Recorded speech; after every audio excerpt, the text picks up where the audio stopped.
en nuestras manos. Normalmente, ustedes saben que en la piel y en las mucosas tenemos microorganismos. Y la asepsia permite buscar acabar con los microorganismos que están presentes sobre objetos o superficies materiales.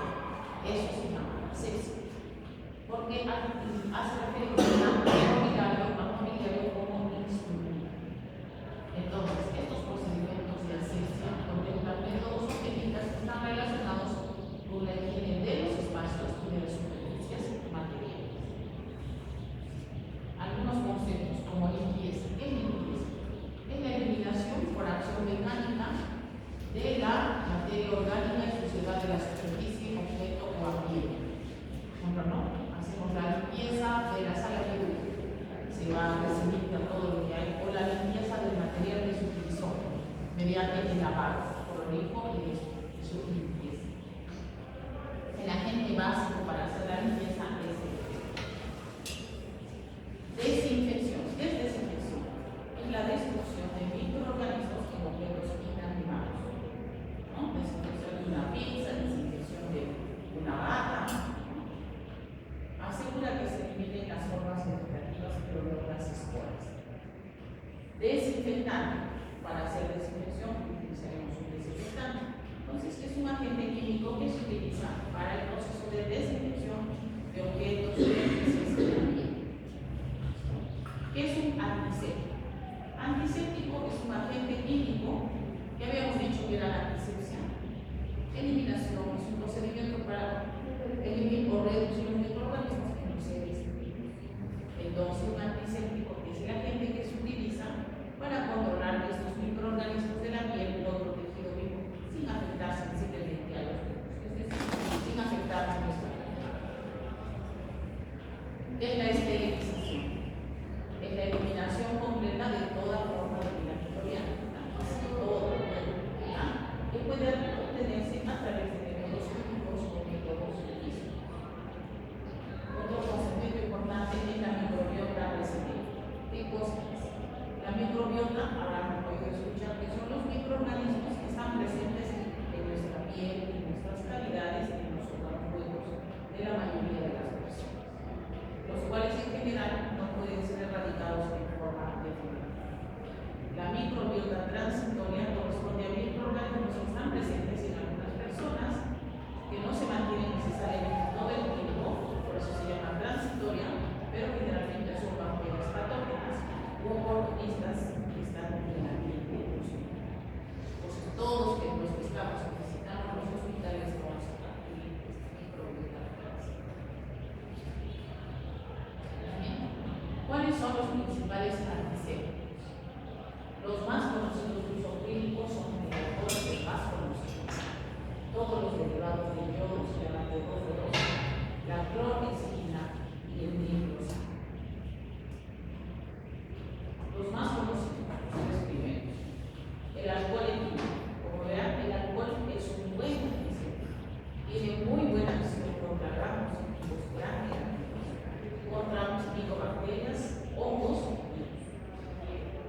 No actúa por 3 horas, tiene una velocidad de inicio inmediatamente y no tiene actividad residual. Ese es el inconveniente del alcohol. Es decir, no se perpetúa en el tiempo su acción. Porque lo limpias, ese rato se desinfecta, pero puede volver a quedarse en el organismo.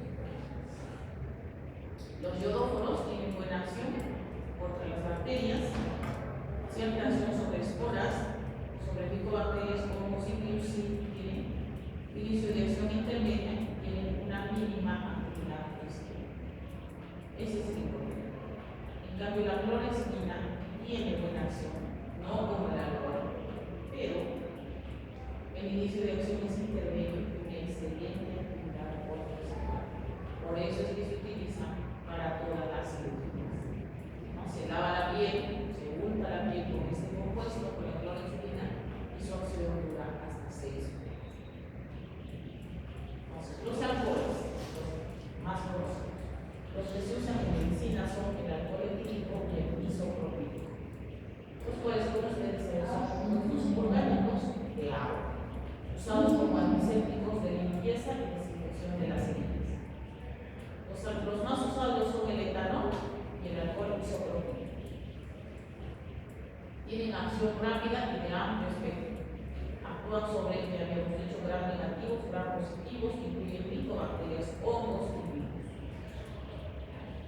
mecanismo de acción destruye la membrana celular de los microorganismos por reducción de la tensión superficial y desnaturalizan las proteínas. Su acción empieza a los 15 segundos. Son ideales las concentraciones alrededor de 70%. El otro tipo de antisépticos son los yodófonos. Ustedes saben que el yodo elemental va a penetrar la parte de la célula de los microorganismos y actúa como un oxidante, generando precipitación de proteínas en el cuadro celular. Actualmente el yodo se ha reemplazado por yodófonos, que es el componente activo de las soluciones antisépticas. Estos yodófonos son polímeros de alto peso molecular que actúan como una molécula transportadora y liberadora del yodo elemental. Entonces, esta molécula que determina su actividad antiséptica, que aporta solubilidad, liberación prolongada y disminuye la irritación de la piel. El yodo es el que tiene actividad antiséptica.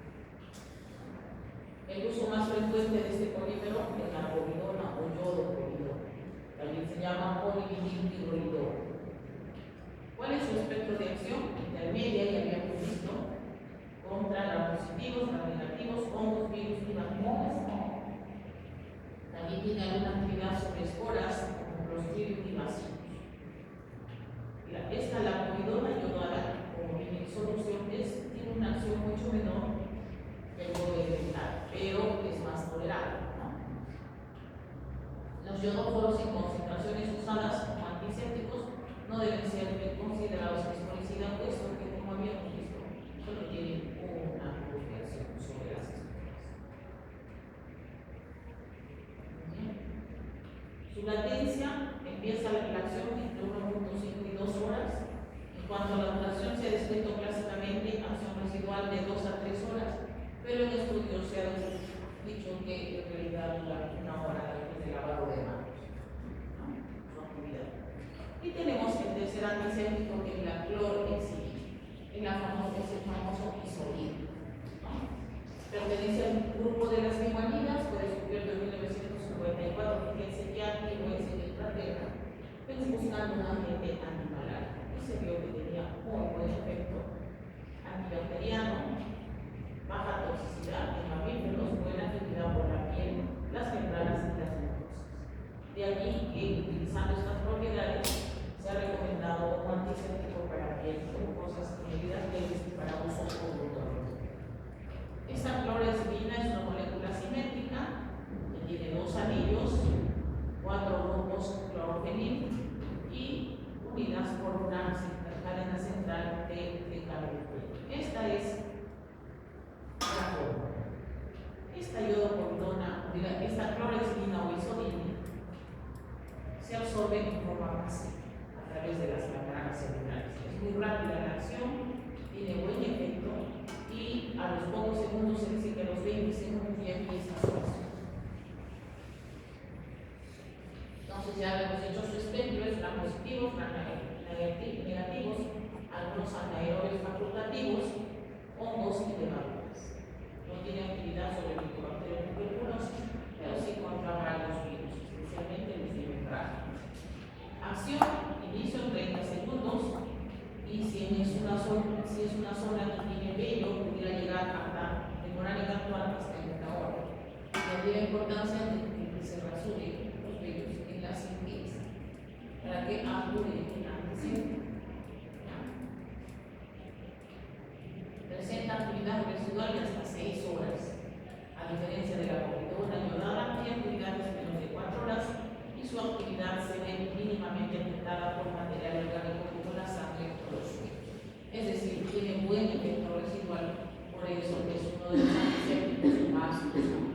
Tiene varias presentaciones, que solución jabonosa, como clorhexidina en base alcohólica, solución oral, incluso hay liquidísima para conductorios bucales, para cirugía odontológica y también como gel. Incluso viene hasta en apósitos pequeñitos con gel o esponja de clorhexidina.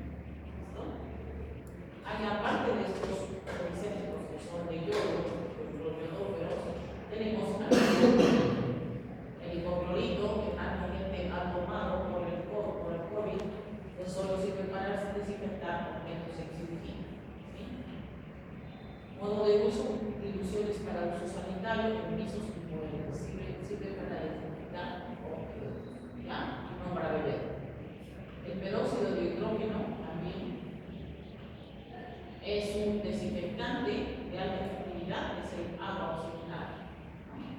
Produce radicales oxidrilo que atacan a la membrana celular. Es inestable, se descompone con la luz, por eso es que inestable con los vasos de color. Por eso es que la nada. Entonces, aquí en resumen de todos los antisépticos, el que tiene buen efecto residual es la clorhexidina, por eso es la más usada. Empieza absorción a los 3 minutos, dura 6 horas.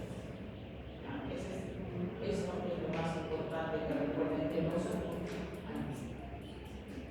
Bien, pasamos a la otra, al otro tema de condición, las heridas.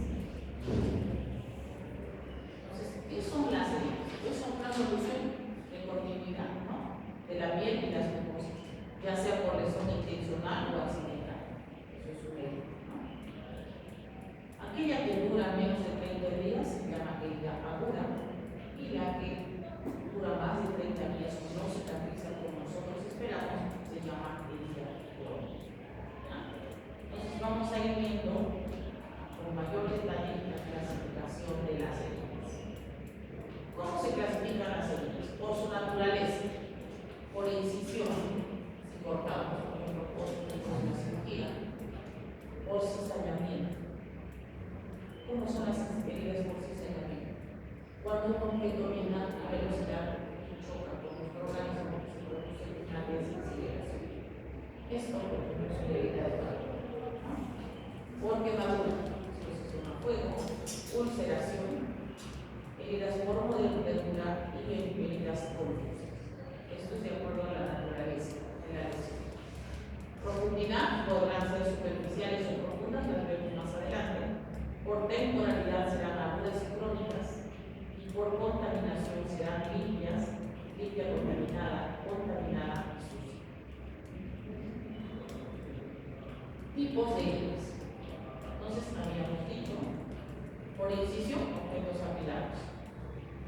Tipo de lesión, por cizallamiento, por desaceleración. Por contusión, ya sea por presión o aplastamiento. Por quemaduras, fuentes de calor. Por mordeduras de animales o humanos. Y las heridas por ulceración, que sean digamos por patologías internas o dieta agrícolas.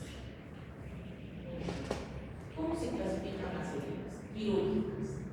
Hay de 4 tipos: 1, 2, 3 y 4. 1, cuando es una herida quirúrgica sin acceso al tracto respiratorio, gastrointestinal o genitourinario. Ejemplo típico, una angioplastia inguinal.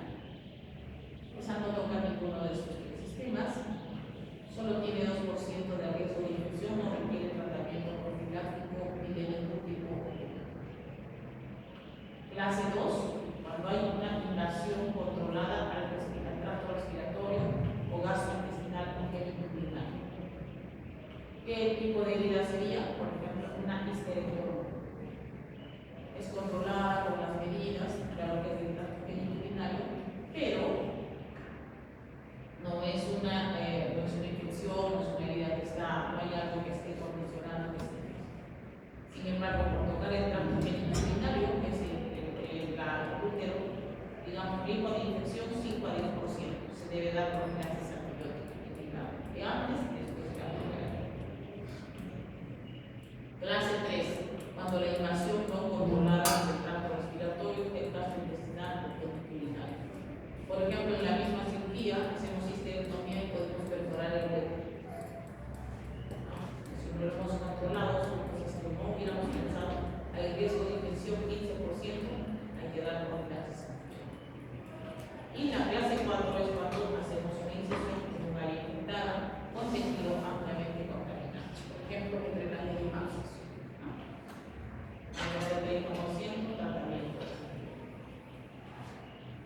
Entonces, ¿qué habíamos dicho? Para complementar algunos tipos de heridas más, usantes, contusa o raspadura o desgarro, es la que se produce por objetos con dientes, por ejemplo, un cuchillo o una sierra con dientes, que produce desgarro. Según la profundidad de la piel, habíamos dicho, las heridas pueden ser superficiales cuando solo atraviesan la piel y profundas cuando atraviesan el tejido celular. Penetrante cuando penetran a una cavidad. Ustedes, por ejemplo, escuchan un informe de médico de herida penetrante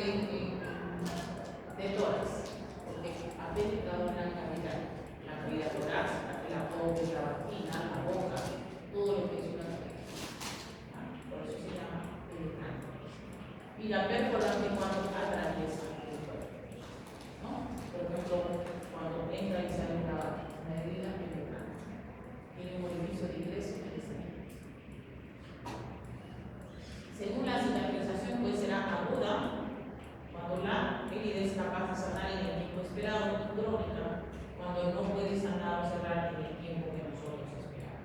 Ejemplo, una úlcera en el pie o una úlcera varicose. Ejemplo típico, herida aguda, que tiende a cerrar, herida crónica, que demora en cerrar. Entonces, una vez que tenemos una herida, después de que nos producimos el traumatismo de la piel, hay una herida y empieza el proceso de curación. ¿No? El proceso de curación de las heridas, aquí intervienen muchos mecanismos que son complejos, tanto celulares como moleculares.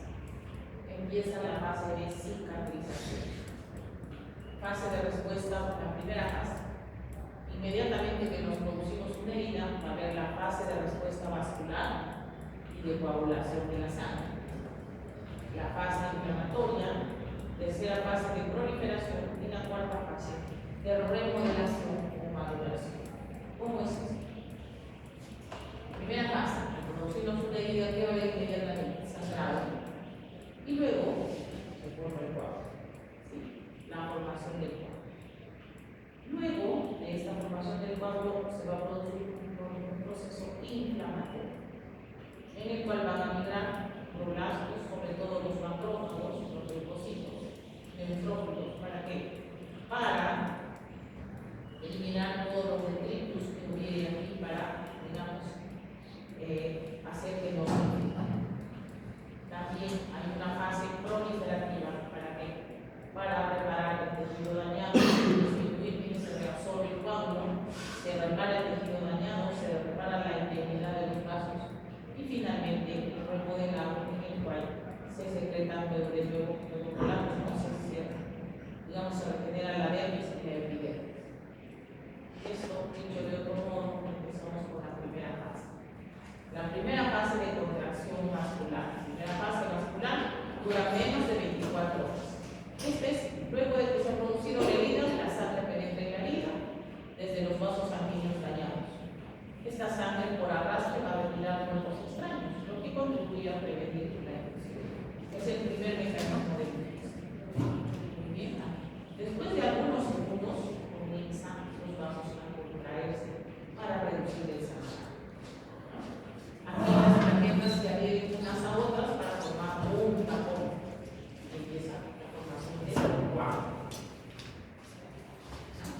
Este agregado va a detener la hemorragia, para taponar el vaso, según el vaso que está dañado.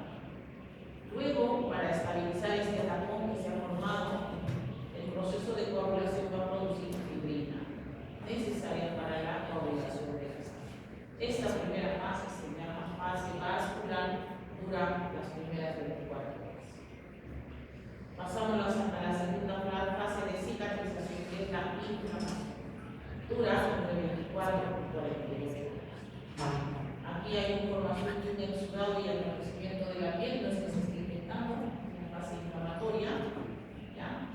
Y empieza con dos pasos. En primer lugar, migran los leucocitos, los neutrófilos y macrófagos que van a invadir todo el tejido lesionado. Comienzan a limpiar la zona de desechos y de tejidos muertos y contaminados. Y luego de esta fase inflamatoria, las plaquetas, fíjense ustedes que no solo formaron el coágulo, sino estas plaquetas y las mismas células inflamatorias liberan mediadores, que son los factores de crecimiento. ¿Para qué? Para desencadenar el proceso de reparación. Entonces, pasamos a la tercera fase de proliferación, que dura entre 4 días a 14 días. Aquí, una vez que han proliferado, comienza, digamos, han migrado ya los leucocitos, se liberan los factores de crecimiento, comienzan a proliferar y migrar las células epiteliales desde los bordes de la herida y desde cualquier otro remanente hacia la zona de la herida. Esta estimulación se lleva a cabo mediante el factor de crecimiento epidérmico y el factor de crecimiento transformante.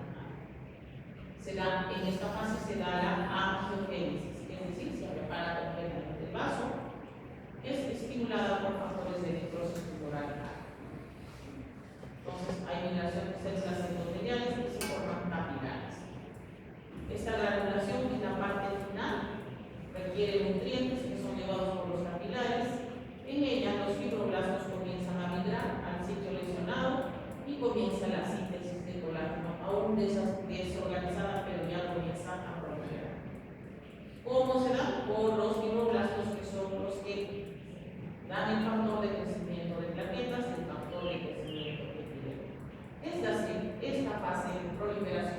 se caracteriza por la respuesta que ejercen a los factores activadores de crecimiento. Y la cuarta fase, o la última fase, que es la fase de remodelación o maduración, que dura desde el día 8 hasta un año. Esta fase se caracteriza porque hay depósito de colágeno en una red bien organizada, pero es delgada. Está orientada en forma paralela. Con el paso del tiempo se reabsorbe y se genera otra capa de colágeno más fuerte y organizada a lo largo de las líneas de desliz. Esta síntesis de colágeno dura entre 4 y 5 semanas, pero el verdadero procesamiento, el aumento de volumen para preparar dura un año. De ahí la importancia de cuando uno se hace una cirugía, digamos una cesárea, se recomienda que el periodo intergenésico no sea menos de un año, precisamente porque no se ha terminado de reparar. Muy bien, una vez que cerramos la herida, el tejido que recién se ha formado no será muy similar, pero no es idéntico al tejido que cuando se afecta solo la epidermis, la parte superficial, no hay cicatriz, pero una vez que afecta la dermis, tenemos la cicatriz y la reparación. En algunos casos, que para acelerar la preparación se puede aumentar la temperatura, algunos factores de presión que podrían utilizarse para acelerar el proceso de remodelar. Entonces, rememorar las plaquetas, junto con la fibrina, en la primera fase vascular del pie menisco y femoral. ¿Sí? Segunda fase, inflamatorio, neurocitos, neutrófilos y macrófagos, limpia la herida. Tercera fase, proliferativa, fibroblastos como colágeno nueva para reemplazar el tejido perdido. Aquí que actúan los factores de crecimiento. Cuarta fase, queratinocitos forman una nueva epidermis. En la fase de reparación o maduración. ¿Listo? Muy bien. Ahora, una vez que conocemos todas las etapas de la cicatrización, hay algunas heridas que cicatrizan diferentes. Una se dice que cicatrización por primera intención. ¿Qué significa? Son todas las heridas que nos hacemos que están limpias o contaminadas y que se pueden aproximar bien. Digamos que si es muy grande la herida, pues la aproximamos y le ponemos unos puntos de sutura. Requiere una pequeña formación de tejido nuevo, que ya sabemos cómo se da, y su cicatriz es muy estéril. Claro, porque no ha habido pérdida de tejido. No está indicada. Esas son las de primera intención. Cicatrización por segunda intención. Cuando en la herida existe una infección, un trauma o hay gran pérdida de tejido. La herida puede dejarse abierta para que cicatrice a medida que va formándose el tejido nuevo, es decir, que van a migrar las capas profundas hacia la superficie. Por ejemplo, una lesión aquí en el dorso de la nariz, donde hay una solución de continuidad porque no hay tejido. Entonces, ¿cómo vamos a abordar estos bordes? Obviamente no podemos, porque falta vida. Entonces, ¿qué tenemos que dar? Chance a que se regenere el propio tejido y lo vaya a llenar. Y poco a poco se irá produciendo hasta que finalmente se rellena, pero siempre quedará una cicatriz, no muy estéril. Estas son las heridas secundarias a intención o cuando hay gran pérdida de tejido. Se llama cicatrización por segunda intención. También hay de tercera y de cuarta intención. ¿Cuáles son las de tercera intención? Cuando, por ejemplo, en un acto quirúrgico la herida se deja abierta un par de días porque se infectó de herida. Se tiene que abrir y se deja abrir. Luego de que ha cedido se resuelve la infección y recién se realiza el cierre aproximado de los poros. Esto se llama cicatrización por tercera intención. También hay una cicatrización por cuarta intención. Es cuando queremos acelerar el proceso de cicatrización mediante los injertos cutáneos.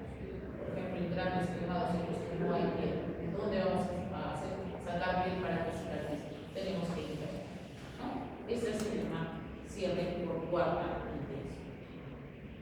Muy bien, hasta ahí la clase de hoy. Ya saben, a la próxima semana tenemos el grupo 2 va a ser el va a hacer el caso clínico sobre asepsia y antisepsia. Buscarán un caso clínico. El grupo 1 hará el segundo tema, que es heridas. Cicatrización de segunda, tercera intención, buscarán también el caso clínico. Es el que más, ¿no? Y el grupo 3 va a hacer el trabajo de investigación. ¿Ya? O sea, va a compilar los datos, los va a presentar en los cuadritos y los resultados que se obtienen. ¿Cómo vamos a hacer el trabajo? El sábado se los voy a pasar para mañana sábado, ¿no? Mañana les voy a pasar la encuesta que van a llenar. Para todos en la misma encuesta la van a llenar por vía virtual. Y entonces se las remitimos para que puedan compilar los datos, hacer el cuadro y poder responderlo. ¿Ya? Muy bien, eso es todo. No sé si tienen alguna pregunta.